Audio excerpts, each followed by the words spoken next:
que es el Real Decreto 16/2012, que se aprobó en abril, que es la reforma sanitaria que han aprobado este año. ¿Qué es lo que nosotros planteamos en la campaña de Sanidad Universal? Un poco cuáles son nuestros objetivos y qué acciones son las que planteamos en diferentes ámbitos. Y un poco pues a todas las que con esta conversación. Agradecer a los que nos hayáis invitado a estar aquí con nosotras.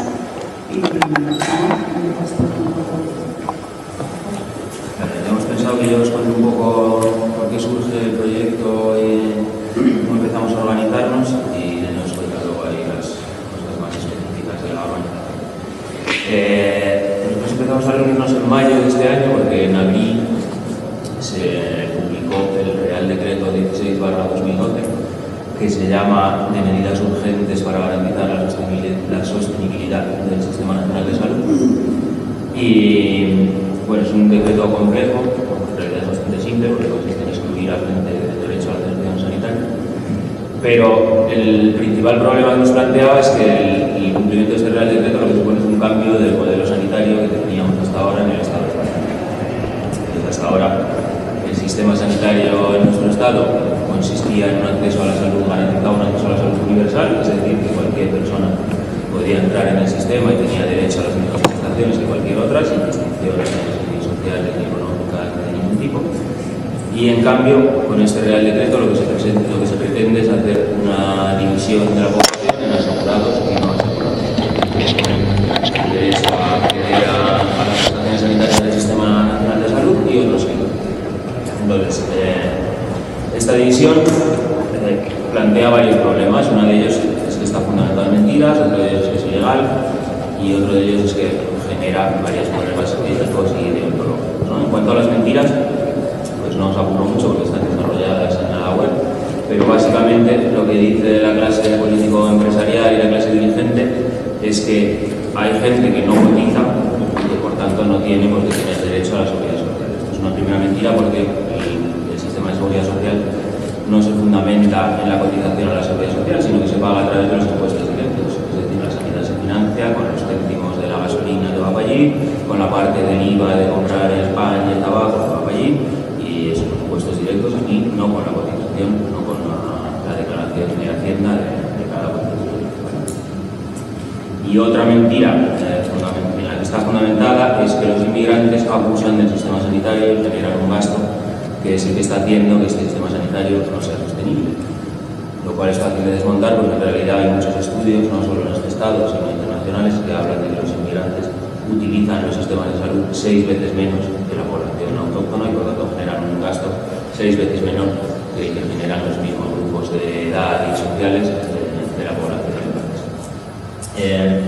Aparte de estar fundamentado en mentiras o de que las razones políticas y empresariales para poner en pie este decreto esté fundamentado en mentiras, es que es ilegal, porque el artículo 43 de la Constitución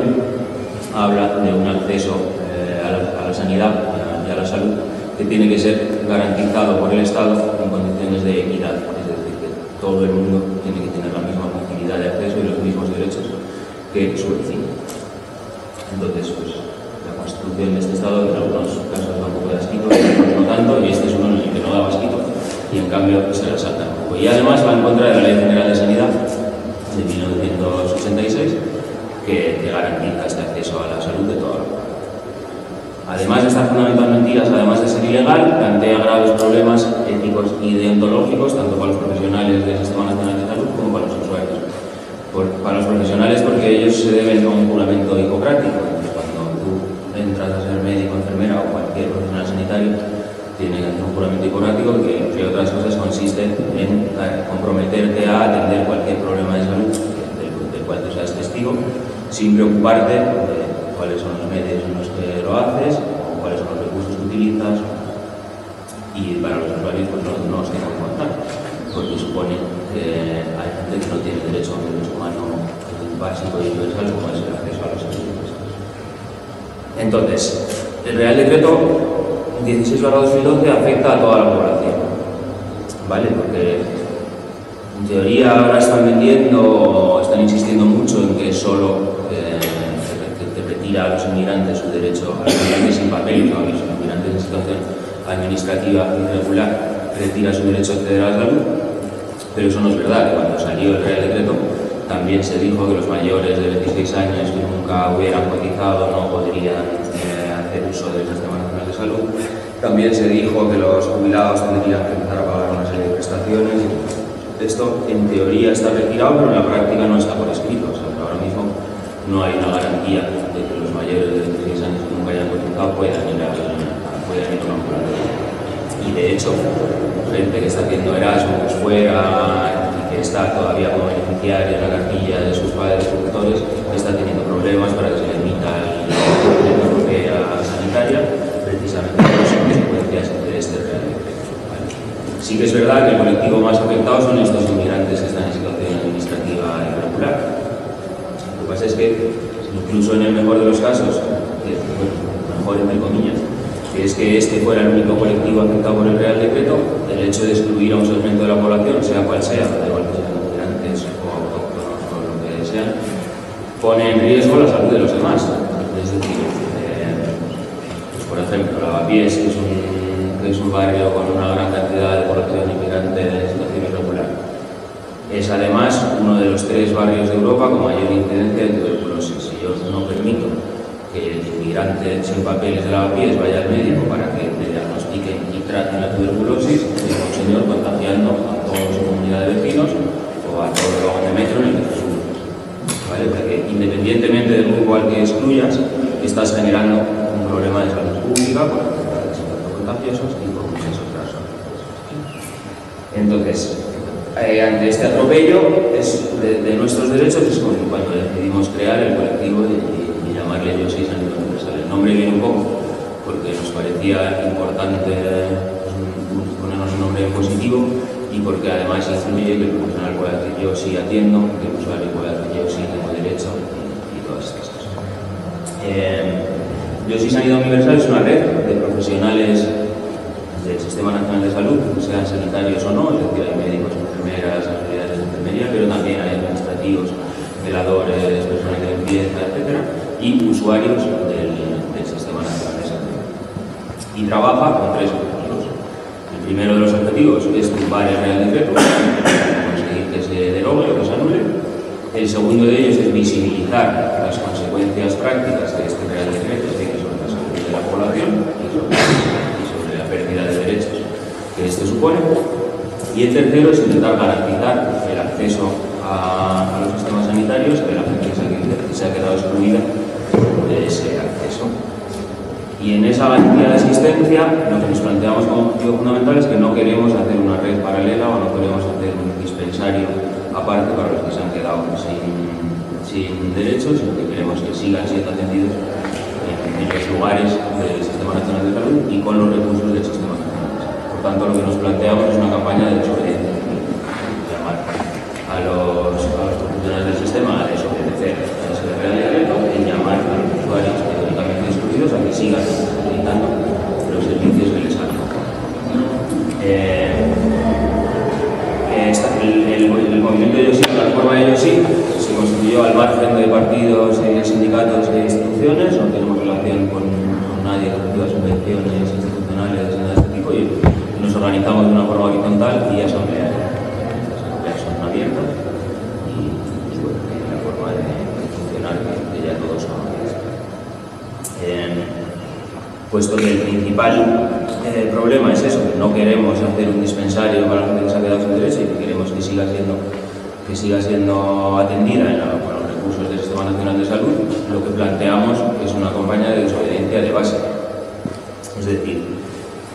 no vamos a explorar la vía legal, por ejemplo, se podría hacer un recurso de inconstitucionalidad con este Real Decreto, pero no tenemos ni capacidad ni ganas de hacerlo. No vamos a explorar la vía institucional, no pretendemos que la clase política empresarial haga correcciones o enmiendas a ese Real Decreto, y no aceptamos soluciones individuales. No nos vale que el sistema diga pues a este sí porque resulta que es un problema de salud pública, o a este sí porque está en riesgo su vida, o a este sí porque tiene un problema. Queremos soluciones colectivas. Y en este contexto, pues planteamos 2 formas de desobedecer: una centrada en los profesionales del sistema sanitario, que es llamarles a la objeción de conciencia y darles las... Lo que nosotros planteamos son dos pilares muy básicos de desobediencia, que sería por un lado la desobediencia civil de los profesionales y por otro lado la desobediencia civil de las usuarias del Sistema Nacional de Salud. Esto supone que queremos abarcar toda la pirámide social, es decir, que queremos llegar a todos los profesionales sanitarios, que mayormente es un colectivo más bien conservador, y por otra parte a las capas más bajas de la población, que sería toda la gente que se ha quedado sin derecho a recibir asistencia sanitaria. A la hora de plantearnos el desarrollar todos estos materiales y el hecho de que queremos dirigirnos a todas estas capas de población, tuvimos muy en cuenta la manera en la que plantear este discurso y por tanto nos juntamos un equipo multidisciplinar formado por profesionales sanitarios, por profesionales jurídicos y por usuarios del sistema para ver de qué manera introducir la desobediencia civil en todos esos ámbitos, ¿no? Porque aquí es relativamente fácil hablar de desobediencia, incluso de insumisión, pero plantearle eso a un profesional sanitario, según en qué contexto, es relativamente difícil, ¿no? Entonces, pues nos planteamos de qué manera abordar eso. Y llegamos a la conclusión de que para los profesionales sanitarios lo primero a plantear sería realizar la objeción de conciencia, porque nos parece importante que públicamente los profesionales se pronuncien en contra de esta reforma sanitaria y que asuman el compromiso de continuar asistiendo a todo el mundo. Entonces desarrollamos varios modelos de objeción, tanto para profesionales sanitarios como para administrativos y para el resto de trabajadores del sistema. Y después desarrollamos un manual dirigido a cada uno de los grupos profesionales de diferentes maneras en las que continuar atendiendo a todo el mundo. Es decir, si eres un administrativo, pues de qué manera puedes continuar metiendo a gente en el sistema aunque no tenga tarjeta sanitaria. Entonces, estos manuales realmente están en constante cambio, porque a medida que vamos probando cosas y se va sumando gente y cada persona va probando nuevas herramientas, pues todo eso es feedback que nos va llegando y que vamos actualizando en cada uno de los manuales. Entonces, dentro del manual para profesionales tenemos la sección para administrativos, la sección para médicos de atención primaria, la sección para profesionales que trabajan en urgencias, para gente que trabaja en especializada, y así cada uno de los apartados con las diferentes maneras de actuar desde cada ámbito. Después hemos creado chapas como estas que llevamos aquí, porque nos parece importante que en los centros sanitarios los profesionales visibilicen su rechazo, su objeción, y eso además facilita que a la hora de que acudan personas que se han quedado sin tarjeta puedan directamente ver la gente que está en contra y que está participando en la campaña de desobediencia y sea más fácil el proceso de primeras. Por último, hemos creado una ficha de incidencias para los profesionales en la que puedan ir recogiendo todos los problemas que están teniendo para garantizar el acceso a la población y podamos de alguna manera analizar todos los casos que están ocurriendo de violación de derechos para que en un momento dado eso sea información que podamos verter en los medios y sobre todo podamos elaborar un informe en la que podamos contar con datos, estadísticas y concretos que nos permitan denunciar todo lo que está pasando, ¿no? Desde la entrada en vigor del decreto. Esto en cuanto a la desobediencia civil en el ámbito sanitario. En el ámbito de las usuarias, lo que hemos desarrollado en primer lugar es también un manual de desobediencia en la que hemos ordenado un poco todos los pasos que hemos probado que funcionan y que en un primer lugar intentarían conseguir la tarjeta sanitaria de todas las formas, y en caso de que no se consiga, de qué manera ir reivindicando tu derecho y conseguir que se te atienda aunque no tengas el número, que es lo que los administrativos meten para incluirte en el sistema de la base de datos. Entonces, como nos parecía importante que toda la población se asumiera un poco esta reforma y participase en la desobediencia, lo que planteamos es la creación de una red de grupos de acompañamiento.